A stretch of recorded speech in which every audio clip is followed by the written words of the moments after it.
बिस्मिल्लाहिर्रहमानिर्रहीम। अस्सलाम वालेकुम वरहमतुल्लाहि वबरकातुहू। मैं ज़ुबैर ख़ान हूँ और आप मेरा वीलॉग देख रहे हैं।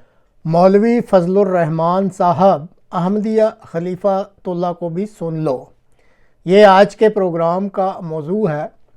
क़याम पाकिस्तान के बाद से ही इस मुल्क को माशरा के जिस तबका ने सबसे ज़्यादा नुकसान पहुँचाया है वो मजहबी शिद्दत पसंद और फसादी मौलवियों का तबका है। और इस मुल्क की बदकिस्मती ये है कि वक्त के साथ साथ शिद्दत पसंद और फसादी मौलवियों का ये तबका दिन ब दिन तरक्की पजीर है और मौलवियों के इस कबीले में शिद्दत पसंदी और फसाद भड़काने के नित नए अफकार, ख्यालात और तरीक़े दाखिल होते रहते हैं।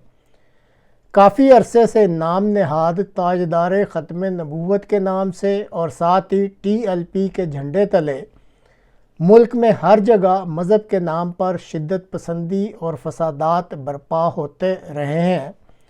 और अब मौलवी फजलुर रहमान साहब जो एक बड़ी मजहबी और सियासी तंजीम के सरबराह हैं, वो भी इसी शिद्दत पसंदी और फसाद के रास्ता पर चल पड़े हैं।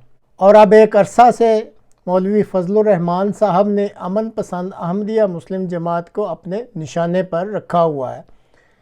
दुख इस बात का होता है कि अपने आप को हर सूरत मौलाना कहलवाने वाले इन नाम नहाद मजहबी लीडरों ने मजाल है कभी इस्लाम की अमन की तालीम का भी कोई हिस्सा पढ़ा हो। इस्लाम जिसका मतलब ही अमन और सलामती है, ये उसके नाम पर ही शिद्दत पसंदी और फसाद फैलाते रहते हैं।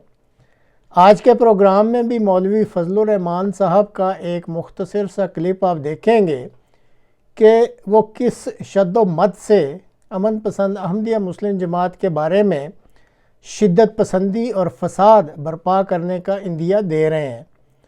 इसी प्रोग्राम के दूसरा हिस्सा में अहमदिया मुस्लिम जमात के अल्लाह ताला से ताईद और नुसरत से बनाए गए चौथे खलीफा हज़रत मिर्ज़ा ताहिर अहमद रहमतुल्लाह ताला का बयान भी शामिल है, जिसमें उन्होंने मौलवी फजलुर रहमान के कबील के मौलवियों के साथ साथ कौम के अकाबरीन और पूरी कौम को मज़हब के नाम पर शिद्दत पसंदी और फसाद बर्पा करने के इंतहाई ख़तरनाक अवाक़िब से ख़बरदार किया है। अल्लाह करे कि पूरी कौम को, कौम के अकाबरीन को और इन मौलवियों को जमात अहमदिया के चौथे खलीफा हज़रत मिर्ज़ा ताहिर रहमतुल्लाह ताला की ये बातें समझ आ सकें। आमीन।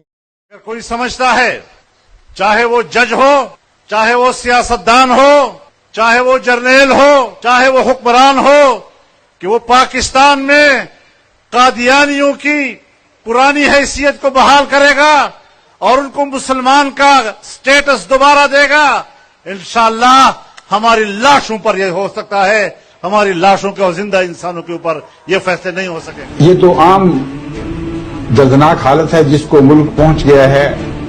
और कौन सी दो नेकियां इनके खाते में लिखी गई हैं जिनकी ये जजा मिल रही है।